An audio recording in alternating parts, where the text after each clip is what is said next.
Puji nama Tuhan. Saudara, mari kita buka satu ayat firman Tuhan yang luar biasa, saudara, yang seharusnya kita renungkan. Seharusnya ini menjadi kekuatan dalam hidup kita, yang boleh memberikan semangat dalam hidup kita di tengah-tengah dunia ini, saudara.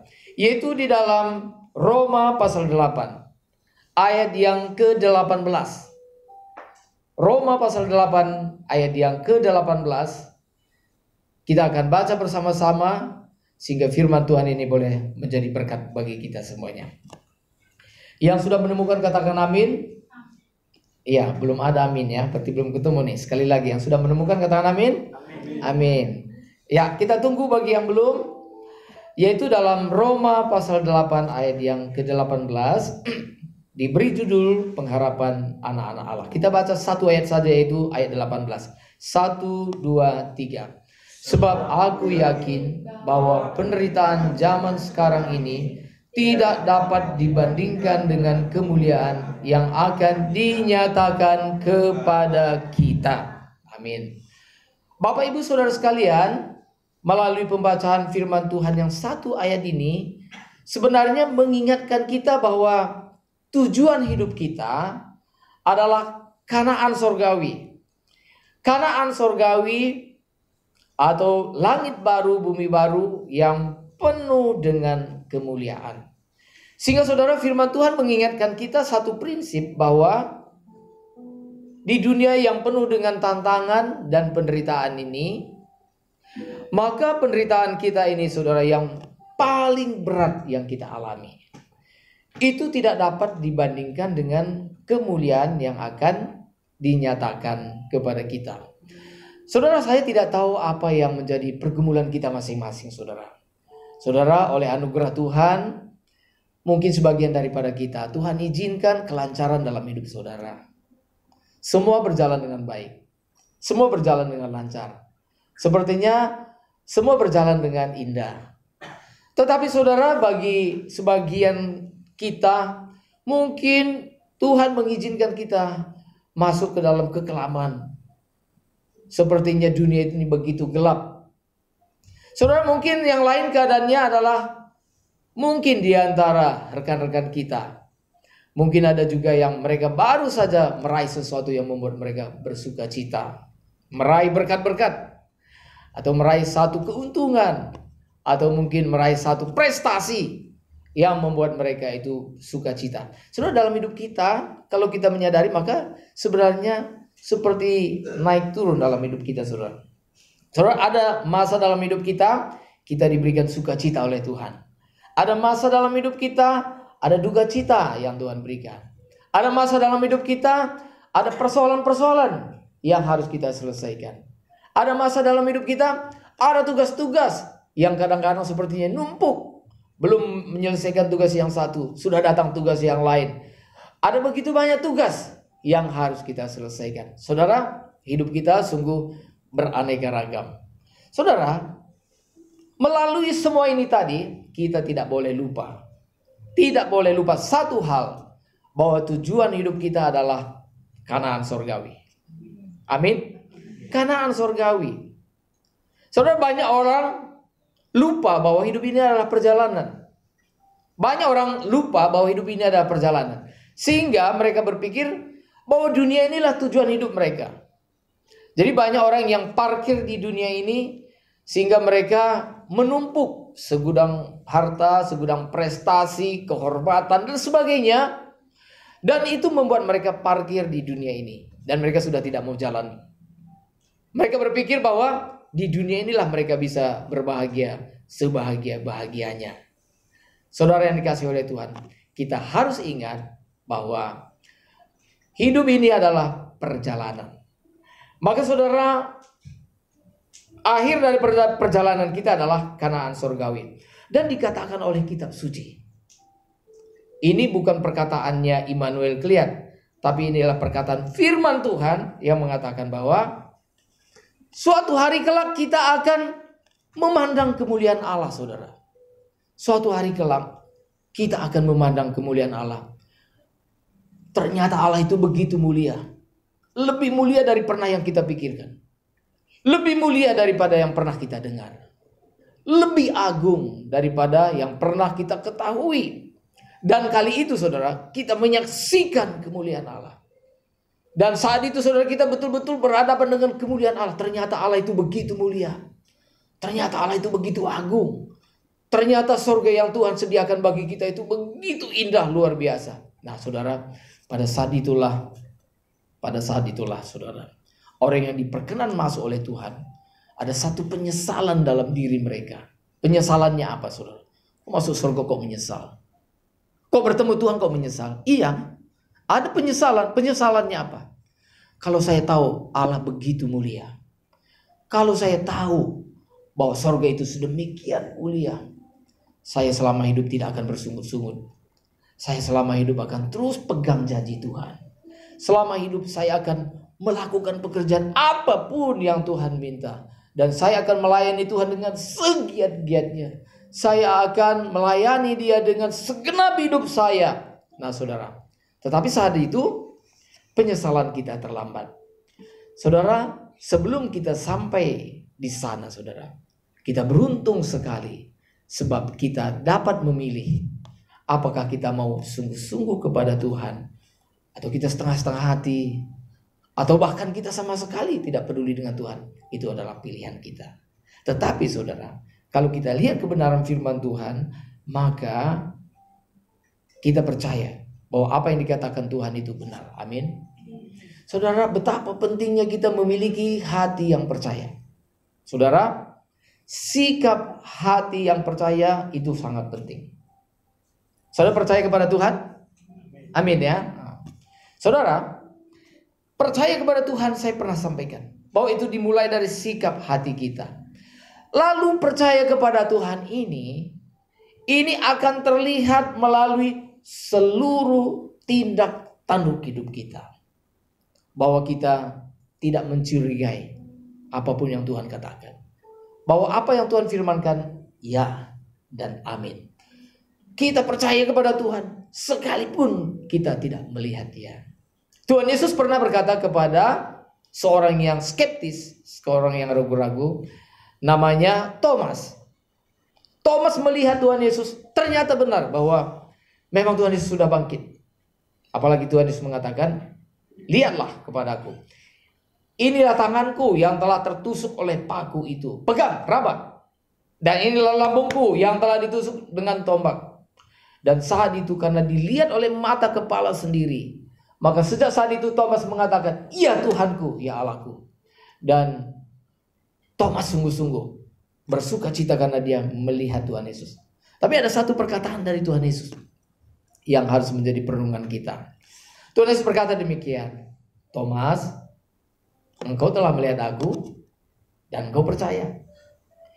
Lalu Tuhan Yesus mengatakan, berbahagialah mereka yang sekalipun tidak melihat tetapi percaya. Kita belum pernah melihat Tuhan Yesus dengan mata kepala kita sendiri, tapi kita percaya. Firman Tuhan mengatakan, seseorang itu dapat percaya. Saudaraku, percaya itu ternyata sulit. Karena sulit, maka firman Tuhan mengatakan, seseorang yang dapat percaya kepada Tuhan Yesus, itu pun karena pekerjaan Roh Kudus. Pekerjaan Roh Kudus. Jadi kalau saudara mempertanyakan, sebenarnya Roh Kudus bekerja nggak dalam hidup saya? Saudara percaya kepada Tuhan Yesus? Amin. Itu pekerjaan Roh Kudus. Itu pekerjaan Roh Kudus.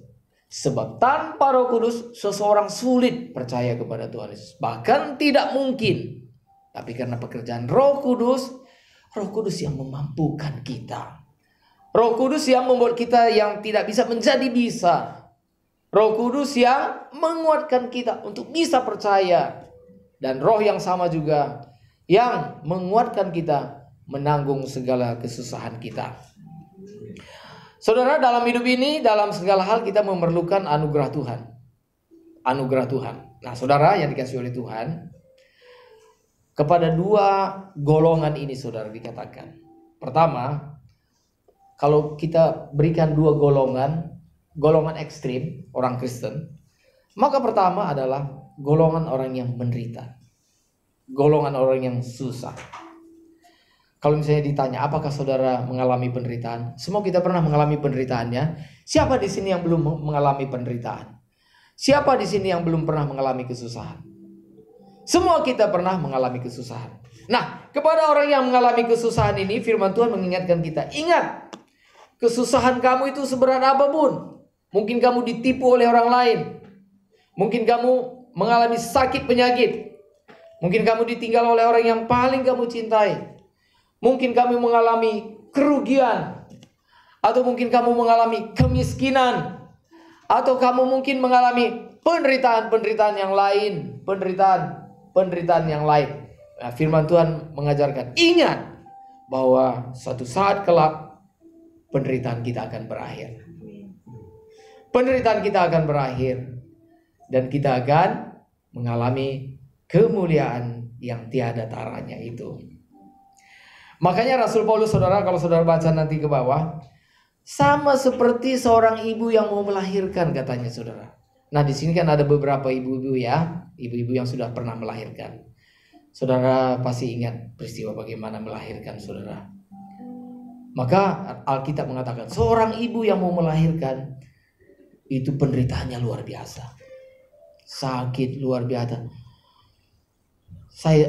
Ibu-ibu yang pernah melahirkan ini lebih mengerti apa yang saya sampaikan ini. Kami kaum pria karena belum pernah melahirkan gitu ya. Kadang-kadang kita gagal menghargai pasangan kita. Sebenarnya dalam melahirkan saja sebenarnya suami sudah harus sangat-sangat mencintai istrinya. Nah saudara, Alkitab mengatakan bahwa seorang ibu yang mau melahirkan anak itu pergumulan.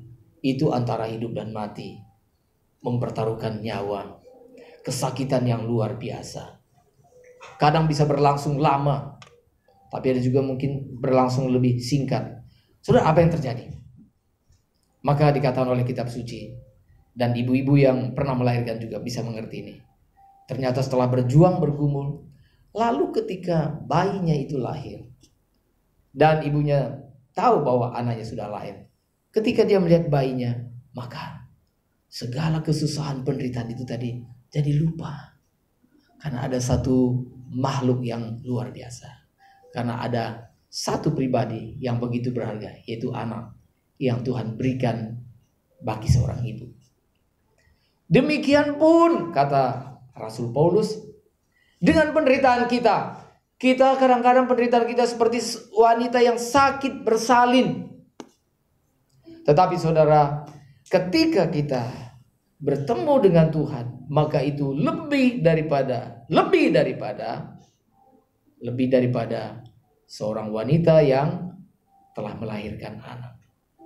Seorang wanita yang telah melahirkan anak, ketika dia melihat anaknya sudah lahir sehat, maka segala penderitaan itu tadi dia lupa, hilang. Suatu hari kelak juga saudara, ketika kita bertemu dengan Tuhan, maka segala penderitaan kita akan lenyap saat itu saudara. Demikian pun dengan golongan yang kedua, yaitu orang yang hidupnya lancar, diberkati oleh Tuhan secara materi, penuh dengan berkat, boleh makan-makan yang enak, boleh pergi ke sana kemari, boleh melakukan pesta, boleh sering-sering melakukan pertemuan-pertemuan, happy. Itu memang penuh dengan sukacita. Tetapi firman Tuhan mengingatkan kita, ingat bahwa sukacita seperti itu jangan membuat kamu berhenti dalam perjalanan. Sebab ada sukacita yang lebih besar yang menantikan kamu, yaitu Kanaan sorgawi, di mana kemuliaannya itu adalah kemuliaan yang luar biasa. Amin. Saudaraku yang dikasihi oleh Tuhan, jadi apapun keadaan kita, saudaraku, entah itu kita menderita, entah kita bersukacita, kita harus tetap mengarahkan mata rohani kita kepada Kanaan sorgawi itu, di mana Tuhan bertahta di sana. Nah, saudara, kalau kita memfokuskan hidup kita kepada Tuhan dan kerajaannya, maka saudara, itu akan mempengaruhi, itu akan mewarnai seluruh hidup kita. Entah saudara seorang guru, entah saudara seorang pengusaha, atau saudara wira swasta, entah saudara pedagang, entah saudara ibu rumah tangga, entah apapun profesi saudara. Tetapi kalau kita memiliki pengharapan yang sedemikian, pasti berbeda. Pasti berbeda. Apa sih bedanya dokter Kristen dengan bukan dokter Kristen? Seringkali kita membuat perbedaan yang sederhana. Kalau dokter Kristen hari Minggu ke gereja. Kalau bukan Kristen hari Minggu nggak ke gereja. Itu saja bedanya. Oh bukan itu saudara. Itu ada yang lebih dalam lagi. Kalau dokter Kristen dia tahu bahwa akhir perjalanan hidupnya bertemu dengan Tuhan. Maka dia menyadari bahwa pekerjaan dia itu adalah pekerjaan Tuhan. Maka dia akan memandang pasien itu sebagai pribadi yang sedemikian berharga. Ini adalah milik Tuhan. Dia akan merawat pasien itu sebaik-baiknya. Dia akan menjadikan dirinya itu menjadi berkat bagi pasiennya. Dia akan memberikan yang terbaik bagi pelayanan pasiennya. Dia tidak akan pernah melakukan malpraktek. Dia tidak akan mempertaruhkan nyawa pasien demi dapat uang dan sebagainya. Dia takut akan Tuhan. Demikian juga kita saudara. Apapun profesi kita. Kita takut akan Tuhan. Kita ingin supaya suatu hari kita bertemu dengan Tuhan. Kita ingin supaya suatu hari kita dipermuliakan bersama-sama dengan Tuhan. Mari kita baca satu ayat yang sebelum ayat ini saudara. Yaitu dalam Roma pasal 18 ayat 18. Ayat 17. Ini luar biasa saudara. Roma pasal 8 ayat yang 17. Saya akan bacakan buat kita satu kali. Dan setelah itu kita akan baca bersama-sama. Ayat 17 demikian bunyi firman Tuhan. Dan jika kita adalah anak. Saya mau tanya, apakah saudara anak Allah? Amin. Maka kita juga adalah ahli waris. Maksudnya orang-orang yang berhak menerima janji-janji Allah. Yang akan menerimanya bersama-sama dengan Kristus. Yaitu ada syaratnya saudara. Yaitu jika kita menderita bersama-sama dengan Dia, supaya kita juga dipermuliakan bersama-sama dengan Dia. Yuk kita baca sekali bersama-sama. 1, 2, 3. Dan jika kita adalah anak, maka kita juga adalah ahli waris. Maksudnya orang-orang yang berhak menerima janji-janji Allah, yang akan menerimanya bersama-sama dengan Kristus. Yaitu jika kita menderita bersama-sama dengan Dia, supaya kita juga dipermuliakan bersama-sama dengan Dia. Saudara, saya mau beritahukan begini. Maka saudara dalam bersahabat, apa kriterianya? Apa tandanya bahwa seorang ini adalah sahabat sejati atau tidak? Seorang sahabat sejati adalah bersedia tertawa bersama-sama dan juga menangis bersama-sama. Itu sahabat sejati. Saudara, saat ini dunia ini yang ada adalah teman tertawa. Kalau saudara banyak duit, banyak yang mau bisa tertawa dengan saudara. Ayo ngopi bareng, ketawa bersama-sama. Saudara traktir mereka. Makan bersama-sama, ketawa bersama-sama. Tapi dari yang ketawa ini tadi semua akan ketahuan siapa yang bisa menjadi teman menangis bersama. Dan saat ini saudara, Tuhan Yesus mencari orang yang dapat menangis bersama-sama dengan Tuhan Yesus. Itulah yang berhak menerima janji-janji Tuhan. Saudara, saya juga sebagai hamba Tuhan saudara. Saat ini saya lebih mencari orang yang bisa menangis bersama-sama dengan saya. Kita menangisi jiwa-jiwa yang terhilang. Kita menangisi bagaimana supaya kita bisa bertumbuh di hadapan Tuhan. Saudara adalah sahabat sejati saya. Dan terlebih-lebih saudara adalah sahabat sejati Tuhan. Amin. Nah saudara yang dikasihi oleh Tuhan, menderita bersama-sama dengan Kristus artinya bersedia untuk menangis bersama-sama dengan Tuhan Yesus. Menderita bersama-sama dengan Tuhan Yesus. Jadi saudara yang dikasihi oleh Tuhan, hari ini bagaimana supaya kita dapat menderita bersama-sama dengan Kristus? Ada satu hal saudara yang harus menjadi tugas kita bersama-sama. Yaitu satu kata itu adalah perubahan. Perubahan saudara. Apa kita yang harus berubah? Yang harus berubah adalah tabiat kita. Karakter kita.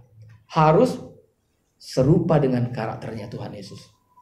Harus serupa dengan wataknya Tuhan Yesus. Itulah sebabnya maka Tuhan Yesus turun ke dunia ini saudara. Mengampuni dosa kita. Sebenarnya darah Tuhan Yesus dicurahkan bagi kita. Bukan sekedar mengampuni dosa kita saja.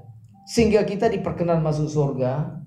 Kita diperkenan untuk terbebas dari api neraka. Tetapi saudara, selain daripada kita terbebas dari api neraka dan kita diperkenan masuk surga, ada satu hal yang Tuhan rindukan dalam hidup kita adalah perubahan karakter kita. Dari kodrat dosa kepada kodrat ilahi. Dari bahasa lainnya adalah sinful nature, tabiat dosa, kepada tabiat ilahi. Nah saudara, jadi melalui peristiwa-peristiwa yang kita hadapi, entah peristiwa menyenangkan atau peristiwa yang tidak menyenangkan, di situ Tuhan bekerja supaya hidup kita diperbarui, karakter kita diperbarui. Ya, saudara, saya ingin sedikit berbicara tentang karakter ini, saudara ya. Saudara mungkin pernah mendengar tentang istilah karakter, watak, tabiat, kepribadian. Nah, ini kita harus bedakan, saudaraku yang dikasihi oleh Tuhan ya. Saya membahas tentang dua hal saja, saudara.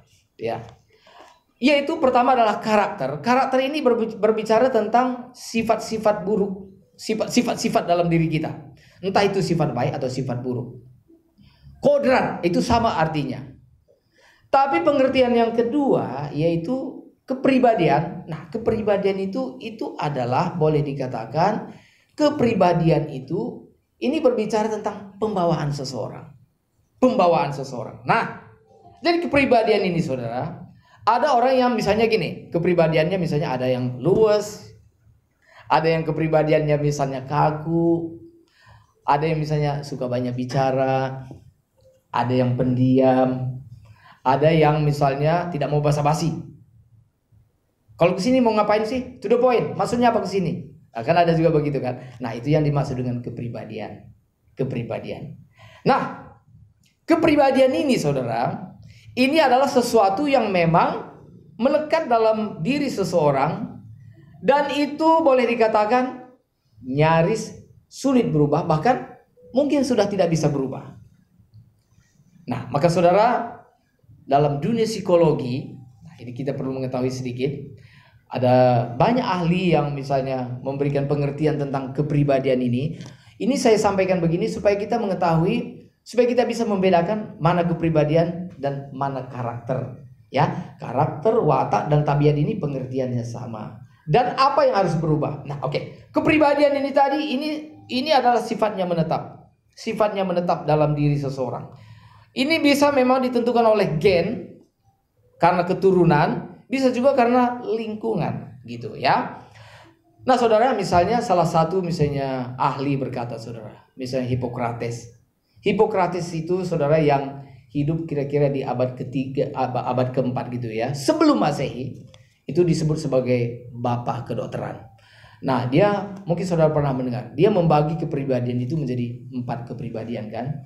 Misalnya saudara kalau pernah dengar, ada itu sanguinis, ada namanya kolerik, ada namanya plekmatis, lalu ada melankolis gitu. Ada 4 dia beritahukan. Misalnya sanguinis saudara, misalnya sanguinis. Itu memang orang yang tipenya bersemangat.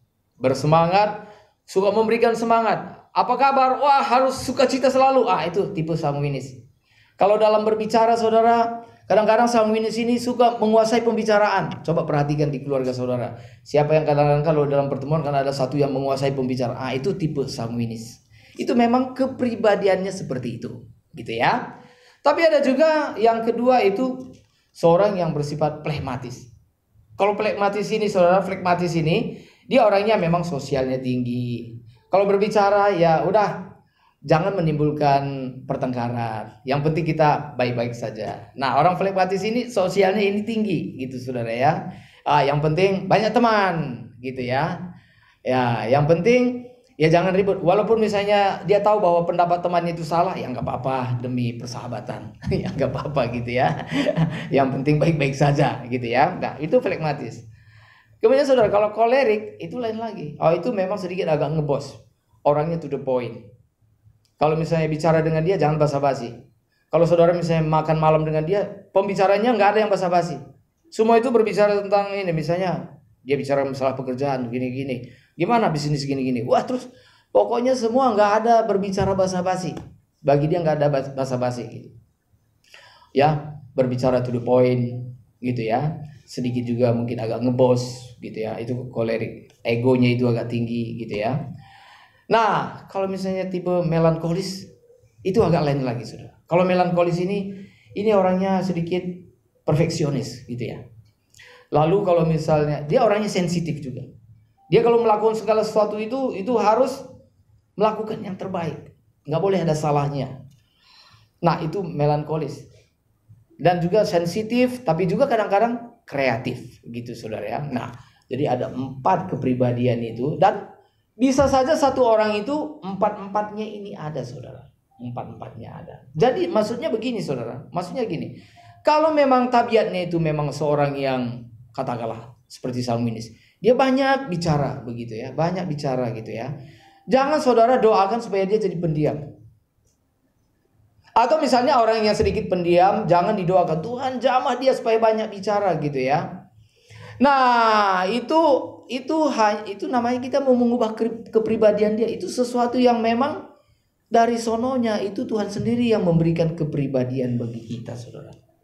Lalu Saudara sedikit saya tambahkan ya. Lalu misalnya di awal-awal abad ke-20, Saudara, ada seorang yang namanya Carl Gustav Jung, ya tulisannya Jung, itu dia seorang psikolog dari Swiss. Dia membagi, Saudara, manusia ini berkenaan dengan sosialnya itu ada 3 tipe gitu, Saudaraku ya. Tipe yang pertama itu namanya introvert. Nah, orang introvert ini dia senang menyendiri, pendiam. Dia tidak senang keramaian. Kalau misalnya katakanlah di gereja begitu ya, dia berkumpul itu agak pusing gitu ya. Misalnya kalau kumpul misalnya, wah dia kurang senang keramaian. Misalnya kalau di keluarga pesta gitu, aduh dia pusing ya, waduh banyak sekali orang gitu ya. Maka orang introvert ini dia berupaya supaya bagaimana supaya bisa menyendiri gitu, Saudara. Jarang bicara. Dan tapi kelebihan orang introvert ini, Saudara, mereka bisa menjadi pendengar yang baik. Siapa di sini kalau misalnya Saudara, kalau mungkin pasangan Saudara itu bisa mendengarkan Saudara dengan baik, barangkali mungkin karakter dia tipe introvert, bisa mendengar yang baik. Gitu, Saudara ya. Dia suka menyendiri. Itu introvert. Lalu yang kedua, kebalikan dari introvert ini namanya extrovert.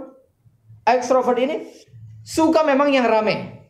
Suka yang rame. Oh pokoknya aduh kemana ya? Pokoknya di mana banyak orang. Dia senang kalau misalnya bertemu dengan banyak orang. Kalau ketemu dengan banyak orang dia banyak bercerita-cerita gitu ya. Nah, dia itu kalau dia menyendiri itu bagi dia sesuatu yang sangat menyakitkan. Dia berupaya berupaya untuk membaur.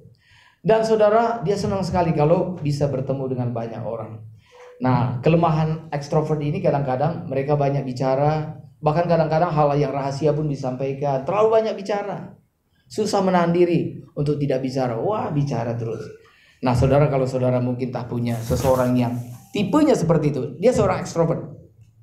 Nah, Saudara, tapi ada di tengah-tengahnya, Saudara. Ya, ini saya berbicara sedikit tentang kepribadian ya, supaya kita bisa membedakan mana yang harus diubah, mana yang tidak. Nah, di tengah-tengah introvert yang menyendiri dan ekstrovert ini tadi yang banyak bicara, bersosialisasi. Di tengahnya ada namanya ambivert. Ambivert ini dia keunikannya, Saudara, dia bisa menjadi pembicara yang baik, dia banyak bicara, dia bisa banyak bicara, tapi juga dia bisa menjadi pendengar yang baik. Gitu, Saudara, seorang ambivert ini. Dia menikmati yang rame-rame, tapi dia menyendiri juga dia nikmati. Jadi yang rame-rame juga dia bisa nikmati, tapi juga intim misalnya makan malam begitu ya, berdua dia juga bisa menikmati. Nah, dan biasanya orang-orang ambivert ini, Saudara, mereka lebih supel. Nah, Saudara, dengan demikian paling tidak Saudara bisa mengenal kepribadian pasangan Saudara paling tidak. Dan Saudara, menurut survei, orang introvert ini biasanya jatuh hati kepada ekstrovert. Gitu, Saudara. Orang yang sedikit bicara, dia senang dengan misalnya seorang perempuan yang pendiam, itu biasanya senang naksir kepada cowok yang banyak bicara. Mengapa? Karena bagi dia itu sesuatu yang unik. Jarang orang yang menikah misalnya seorang yang banyak bicara menikah dengan yang banyak bicara juga. Itu rumahnya tangganya pasti jadi ramai sekali. gitu ya. Suami bicara, istri juga bicara, waduh. Anak-anaknya juga tukang bicara semua, wah wah, ribut gitu ya. Nah, dan biasanya saudara, saya pernah juga masuk di satu keluarga yang istri introvert, pendiam, suami introvert, pendiam juga.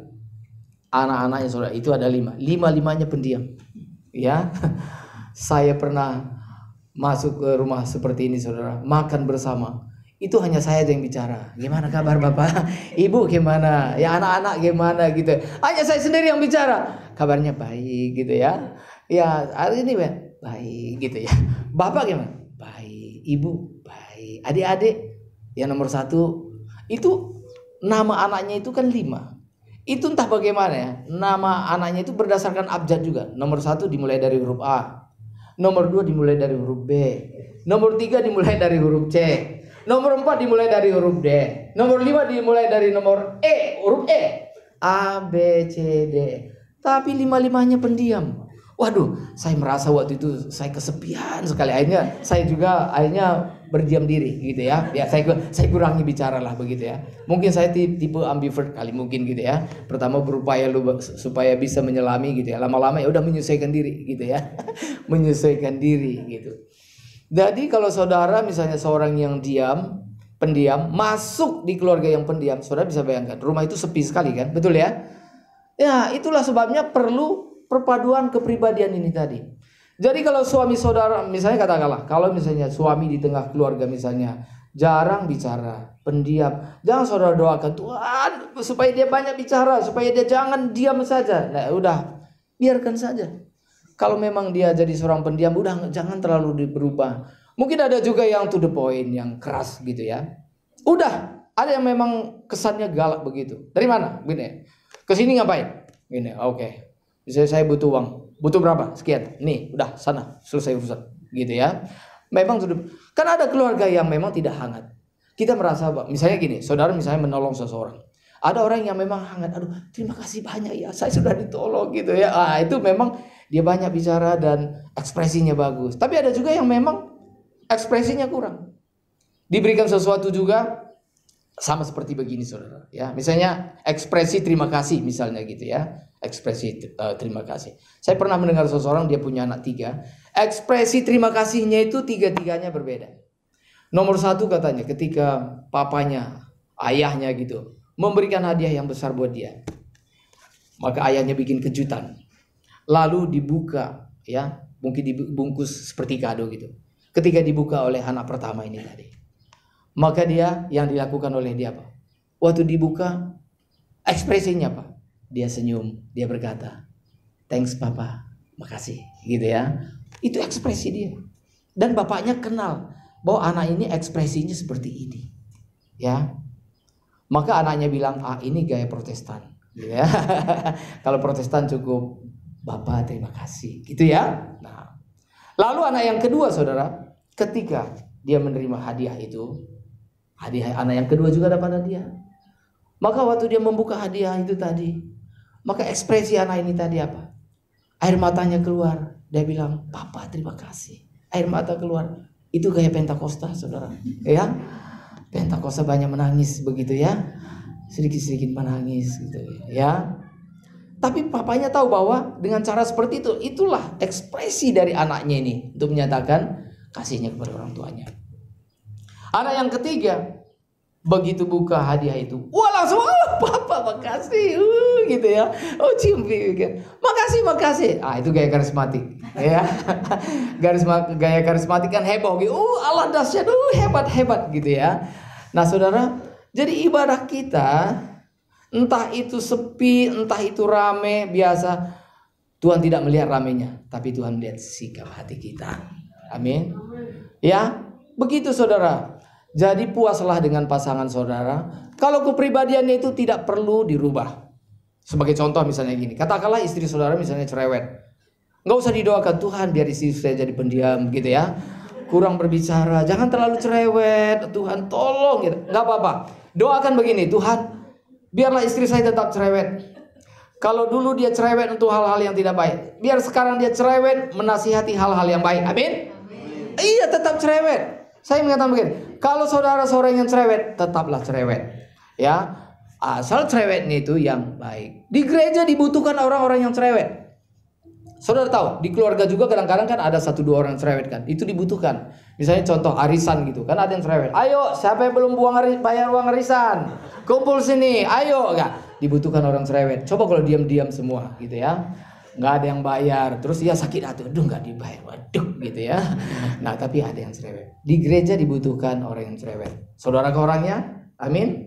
Nah mudah-mudahan, puji Tuhan, saya berharap di gereja ini ada orang cerewet. Ya, gereja membutuhkan orang-orang cerewet. Yang kedua misalnya saudara, yaitu misalnya ada orang yang memang keras gitu ya. Wah nggak mau kompromi, tetaplah keras. Kalau saudara keras untuk hal-hal yang baik, sekarang saudara keras kepada kejahatan. Saudara berkata kepada dosa, tidak, saya nggak mau berdosa. Oh, saudara keras, itu diperlukan. Kau mengajak saya untuk berdosa, saya tidak mau. Nah, itu orang keras. Dan keras seperti ini bagus. Amin. Jadi tetap keras. Jadi tetaplah menjadi kepribadian saudara. Kalau saudara seorang yang hangat, tetaplah orang yang hangat, tapi isinya yang berbeda. Kalau saudara seorang yang pendiam, senang menyendiri gitu. Dan orang yang menyendiri itu juga kadang-kadang mereka bisa mendapatkan ide-ide yang banyak. Tetaplah jadi orang yang menyendiri. Tetapi saudara isilah sesuatu yang baik daripada Tuhan. Yang Tuhan minta berubah dalam diri kita adalah karakter kita. Jadi gini saudara. Entah saudara pendiam. Entah saudara banyak bicara. Entah saudara seorang yang lemah lembut dalam berbicara. Entah saudara seorang yang keras dalam berbicara. Entah saudara seorang yang senang membaur. Entah saudara yang memang kurang senang membaur. Saudara, semua ini saudara bisa tetap menjadi seperti Kristus sesuai dengan kepribadian masing-masing. Amin, saudara. Jadi jangan minta berubah. Kepribadian itu memang itu sudah dari Tuhan, saudara. Jadi yang berubah ini adalah karakter kita. Misalnya begini, saudara sombong misalnya, itu karakter. Menganggap orang lain rendah. Menganggap diri sendiri lebih hebat. Wah, saya yang paling hebat. Mungkin saudara tidak katakan. Saudara sih tidak katakan, wah saya merasa paling hebat. Tapi saudara misalnya memandang orang lain rendah. Nah, itu karakter. Itu harus berubah. Kita harus matikan kesombongan kita. Tuhan, ampuni saya. Ajar saya Tuhan. Supaya saya bisa menghargai semua orang dengan sama. Sebab itu karakter. Lalu karakter apa lagi misalnya? Misalnya gini, karakter malas. Saya mau tanya kepada saudara, apa itu? Kalau malas, itu apakah itu kepribadian atau karakter? Itu karakter. Karakter yang buruk yang harus dirubah dengan karakter yang baik. Jangan saudara mengatakan, emang saya kepribadian saya udah malas dan saya udah nggak bisa berubah. Nah, bukan. Kalau malas bukan kepribadian. Itu jenenge, namanya, namina, yaitu karakter. Amin. Karakter. Maka saudara, kita harus menyadari dalam diri kita ada hal-hal yang harus dirubah. Itu karakter kita. Ada hal-hal yang tidak perlu dirubah. Terima dengan baik. Itulah kepribadian kita. Maka ada seorang yang berdoa kepada Tuhan begini. Namanya adalah Fransiskus dari Assisi. Salah satu doanya yang terkenal adalah penggalan doanya berkata begini, saudara. Dia berkata begini. Tuhan, berikanlah aku keberanian. Berikanlah aku kesanggupan untuk merubah hal-hal yang harus aku rubah. Yaitu apa saudara? Keberanian, kesanggupan untuk merubah hal-hal yang harus aku rubah. Itu yang pertama. Lalu yang kedua dia berkata, Tuhan berikanlah aku keikhlasan. Berikanlah aku kesediaan untuk menerima hal-hal yang memang sudah tidak bisa dirubah. Menerima hal-hal yang tidak bisa berubah. Apa yang tidak bisa berubah dalam diri kita? Salah satunya tadi adalah kepribadian kita. Itu memang tidak perlu dirubah. Bahkan juga orang tua kita juga nggak perlu berubah. Lalu saudara, DNA kita tidak perlu berubah. Lalu yang ketiga dia berdoa, Tuhan, dan berikanlah aku hikmat. Hikmat. Hikmat untuk apa? Membedakan keduanya.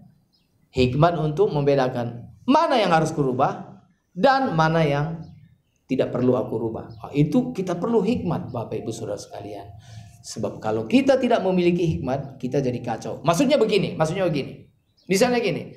Misalnya karakter kita harus berubah. Tapi karena kita tidak memiliki hikmat, kita berpikir ya udah karakter memang udah nggak bisa berubah. Sebagai contoh misalnya gini, ada orang yang pemarah sekali, sedikit-sedikit marah gitu ya. Ada memang orang yang pemarah sekali, saudara. Mendengar kucing meong dia marah, kucing siapa sih? Gitu, dia marah gitu ya.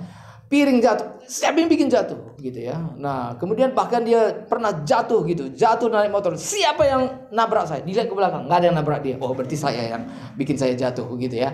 Jadi dia nggak jadi marah gitu saudara ya. Nah jadi kalau misalnya kemarahan, saya mau bertanya pada saudara, kalau saudara terus marah-marah, tidak terkendali, itu apakah sesuatu yang harus berubah atau dipertahankan? Harus berubah. Nah itu harus dirubah. Kita tidak boleh mengatakan itu memang saya udah dari sananya, nggak bisa berubah. Salah. Kita harus berubah. Tetapi kalau misalnya yang kedua itu tadi adalah misalnya gini, saudara adalah seorang yang pendiam, nggak banyak bicara. Ya udah, mungkin latihan sedikit supaya lebih banyak bicara. Tapi setelah dilatih juga rasanya saudara nggak ingin terlalu banyak bicara. Ya udah, terima saja. Itu memang udah kepribadian. Lalu yang ketiga tadi yaitu hikmat. Kita harus membedakan mana yang harus dirubah dan mana yang tidak harus dirubah. Saudara misalnya gini. Sebagai contoh ya, sebagai contoh. Bahkan kepribadian suami juga, pasangan kita jangan minta supaya Tuhan rubah. Gitu, terima saudara. Terima dia apa adanya. Misalnya karakter orang tua kita. Udah, bukan bagian kita, bukan tugas kita untuk merubah dia. Tugas kita hanya menerima dia. Dengan demikian saudara, kita akan memperhatikan anggota gereja kita. Entah itu anggota keluarga kita. Kalau saudara punya anak-anak, kalau saudara punya anak 2, 3, 4, 5, maka setiap anak itu punya kepribadian yang berbeda-beda. Amin. Hargai setiap kepribadiannya. Hargai setiap kepribadiannya. Karena masing-masing orang itu unik. Dan terakhir yang ingin saya sampaikan, saudaraku yang dikasihi oleh Tuhan, setiap orang itu memiliki kepribadian yang unik. Tidak ada duanya. Entah dia introvert, entah dia ekstrovert, entah ambivert, sanguin, entah itu kolerik dan sebagainya. Itu masing-masing orang itu unik, berbeda satu sama lain. Nah, saudara harus belajar untuk mensyukuri keadaan saudara, menerima diri saudara, sebab Tuhanlah yang menciptakan kita seperti itu, supaya suatu hari kelak di rumah Bapa di sorga dihuni oleh orang-orang yang aneka ragam kepribadian, tapi yang hatinya telah dirubah menjadi serupa dengan Tuhan Yesus. Amin saudara. Untuk itu terimalah diri saudara apa adanya. Saudara cantik, saudara ganteng, saudara pintar, saudara orang yang hebat di mata Tuhan. Hargai diri saudara. Setiap kita adalah unik, tidak ada duanya. Ya, yang namanya Jonas ini ya, Jonas atau Joas? Jos itu satu-satunya Jos di seluruh dunia. Dari 8 miliar manusia, yang namanya Jos purba itu satu-satunya. Nggak ada duanya. Stoknya nggak ada yang lain. Maka hargai. Ya, kita bersyukur karena 1 dari 8 miliar orang itu ada di sini. Amin. Yang namanya Pak Robi satu-satunya, nggak ada duanya. Jadi Bu Lina harus sayang Pak Robi luar biasa. Karena nggak ada stoknya Bu. Dicari kemana pun nggak ada stoknya. Yang namanya Bu Koryati satu-satunya, nggak ada stok yang itu berharga sekali, mahal sekali, mahal. Karena mahal maka kadang-kadang setan suka ngerjain gitu ya, supaya nggak menyadari kemahalannya. Masing-masing kita mahal. Saudara, katakan dulu kiri kanannya sebelum kita berdoa. Katakan, kamu unik. Amin. Katakan, kamu unik. Kamu luar biasa. Amin. Tuhan memberkati kita. Haleluya. Kita beri tepuk tangan bagi Tuhan. Haleluya. Amin.